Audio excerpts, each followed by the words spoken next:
Wellness, beautiful beings, welcome to Notes of Nara. My name is Nadja Rashida.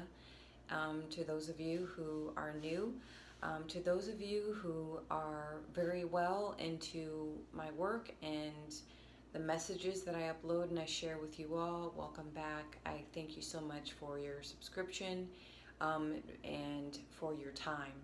Time is a beautiful gift and a beautiful treasure that we often take for granted, and I make it I try to make it, I do my best to make it a top priority for where I place my energy, because in the end of it all, time is energy, and when you're intent with the energy that you have, you're that much more mindful and heartful of where you place it and how you receive it, how you give it, how you share it. So thank you so much for being here.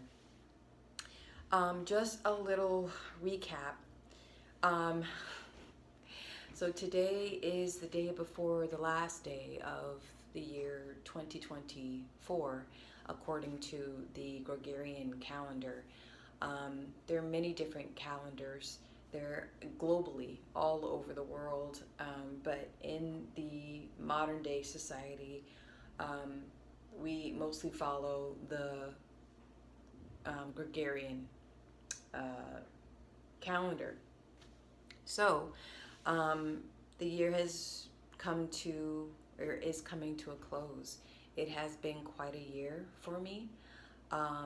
And I will say, moving forward into 2025, I usually like to take a very specific amount of time when I like to call this practice going home, when the soul goes home.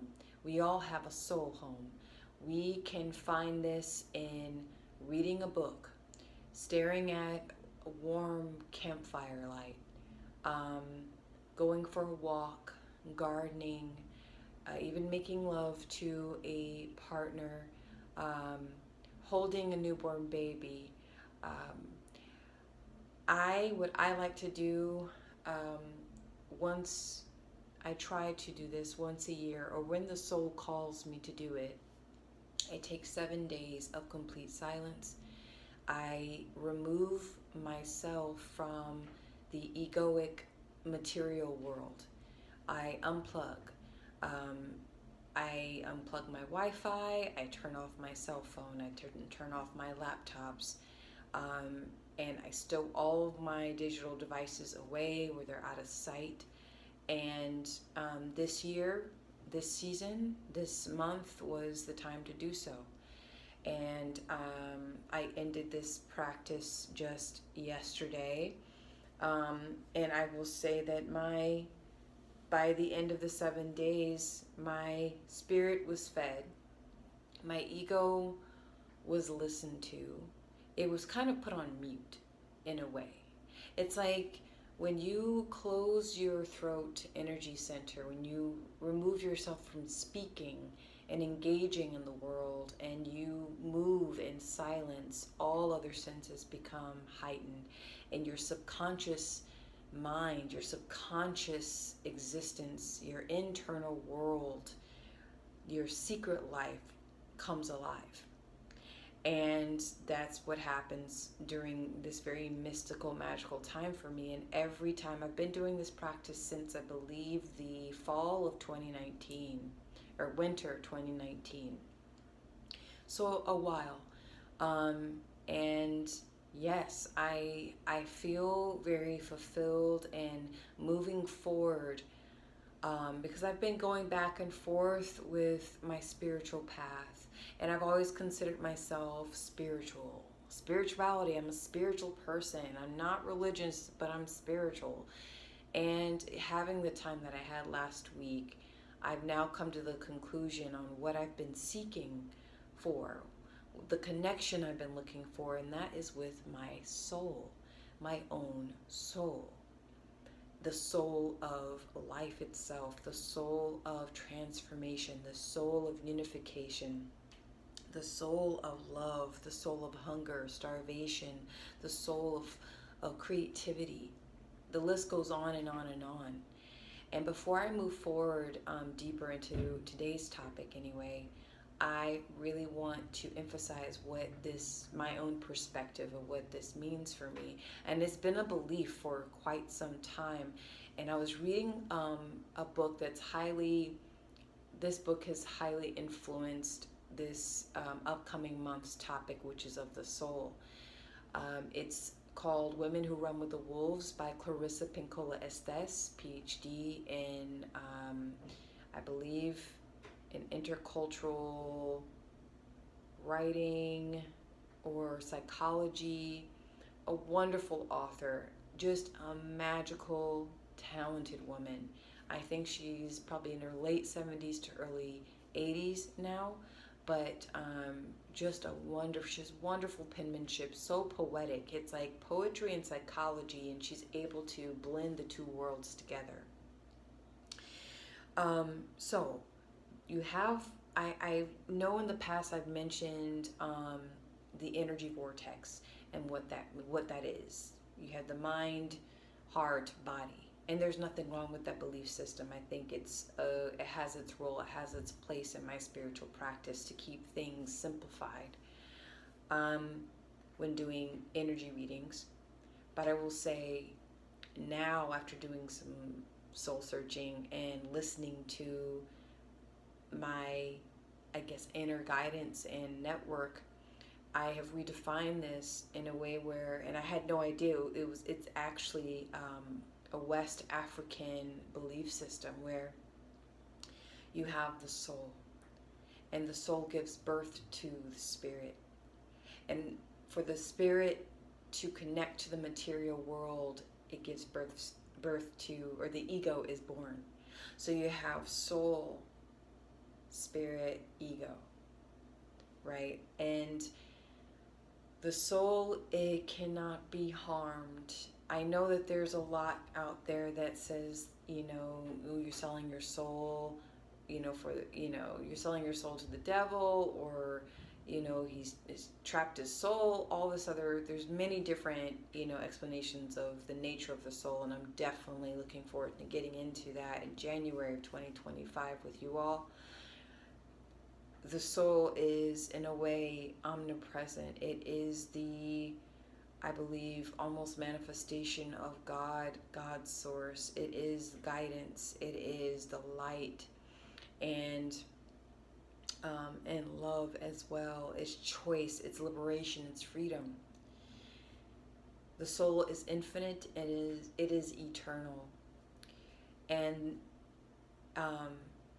to make the connection between the soul and the physical world, the egoic world, the material, right? You have to have the spirit. The spirit can be injured. The spirit can be harmed. The spirit can be drained. The spirit can be misguided and mistaught, mistreated.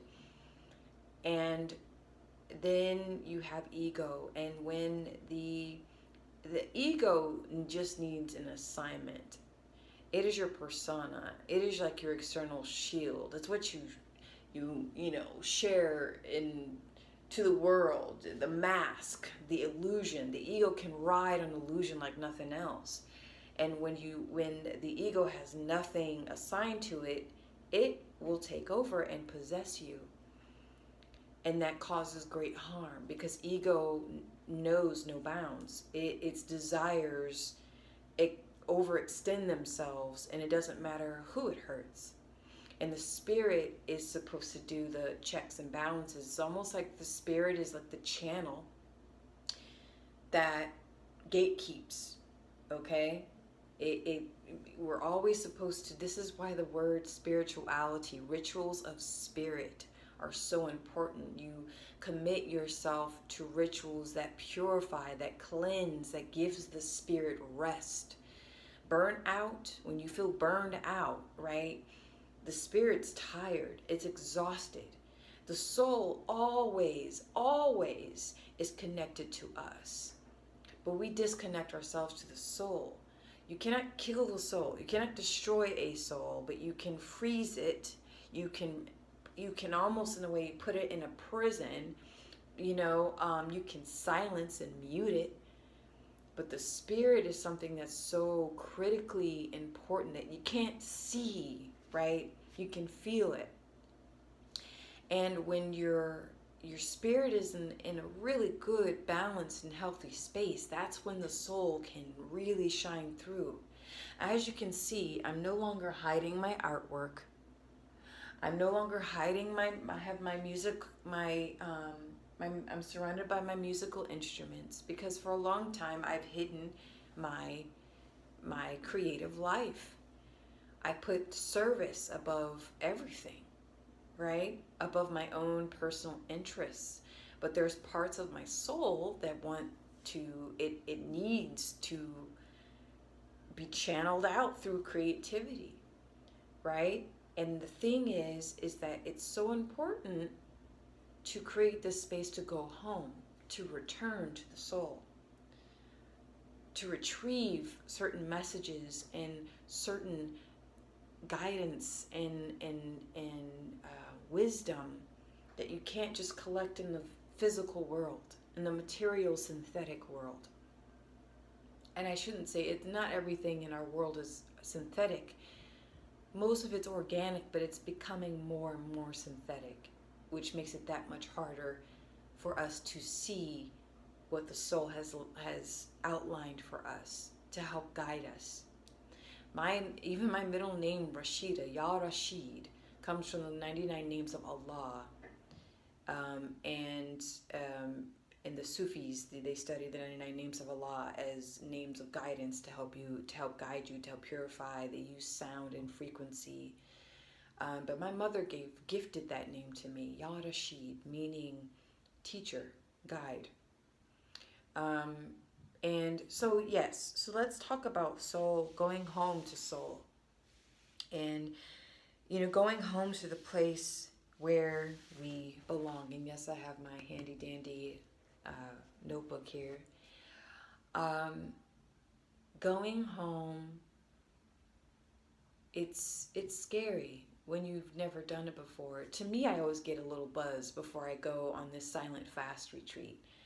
I have become very, very careful on how I express this to people closest to me, because I have actually, you know what, another really big sign that you're on the right track, that the soul is working, is when you get this call within you, a deep call to just do something. You don't know why. That's the soul. It's in just a deep visceral pull, magnetic pull to do something, to create something, to manifest something, to look at something, to study something, to consume something, to share something. That is soul. Soul doesn't give you a reason why. Asking the soul why is going to lead you down a very confusing path. So it could be a bit scary at first, but I again have this buzzing feeling, like I just know. And whenever you're doing something on a deep soul level, the norm around you in your egoic material physical world is going to question you. The ego is going to challenge you, and the ego is very powerful, depending on the assignments that you let the ego take over, okay? And the mind is very powerful, and so you'll manifest sometimes situations, circumstances. I had one instance when I decided to go home to the soul for a week, and I was just going to say to myself, in my home, it's like a bear cave, okay? The bear medicine's very strong during this time for me. I avoid any social interaction, so I can be clear of any external distractions or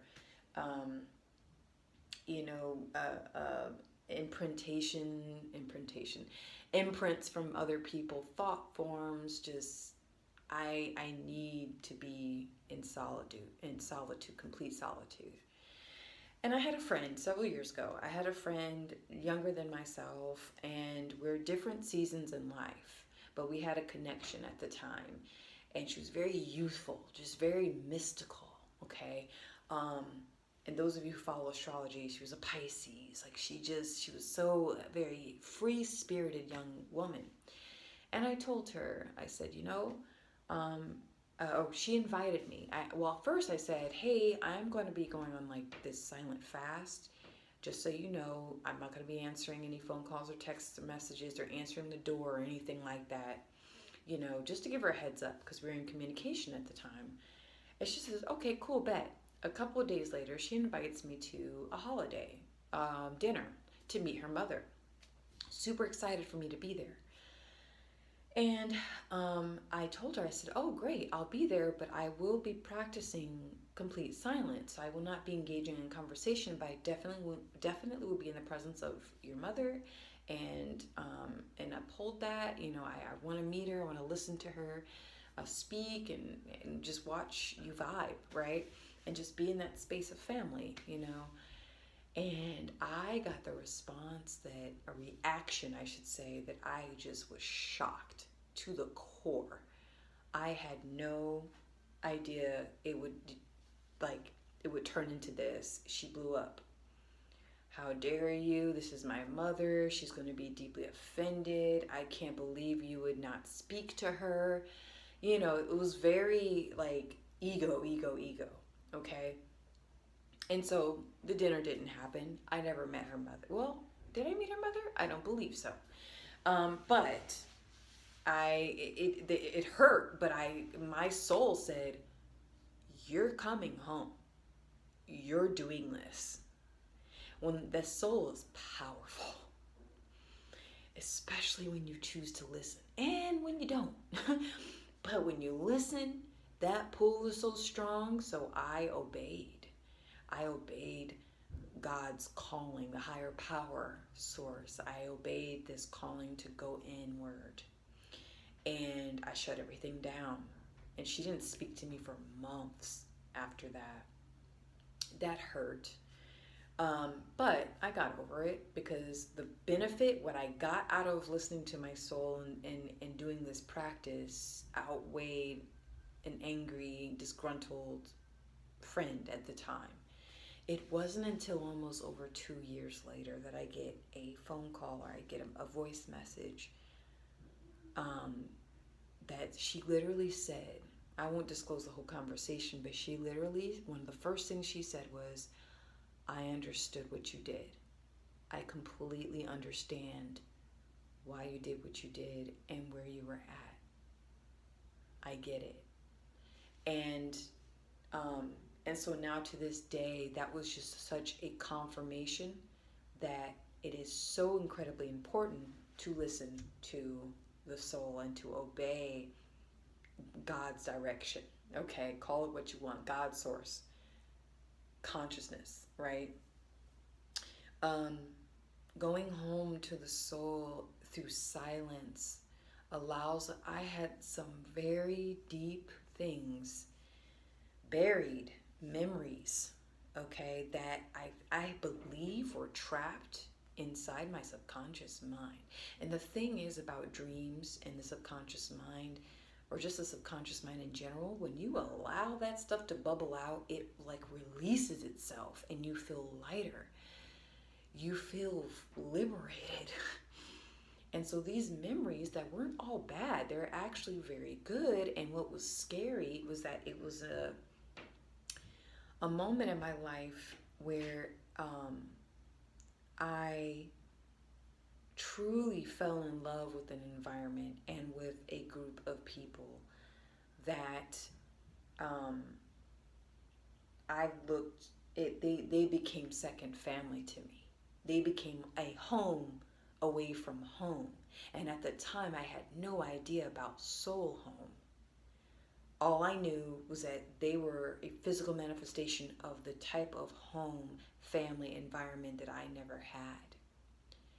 But now, where I'm at now, that's completely, I'm just in a very different space of understanding, understanding, overstanding of what that means. And so those memories, my mind, my imagination just set loose. And guidance was saying to me, it's okay. You have to process these feelings. You have to process these memories, and by process, meaning release them. So that is what I wanted to share with you to open into next month's energy talks, because it's all energy. This is all just, exchange. I look forward to the next message, uploading the next message, and may this message find you well and whole and happy and healthy and full of joy. Take care.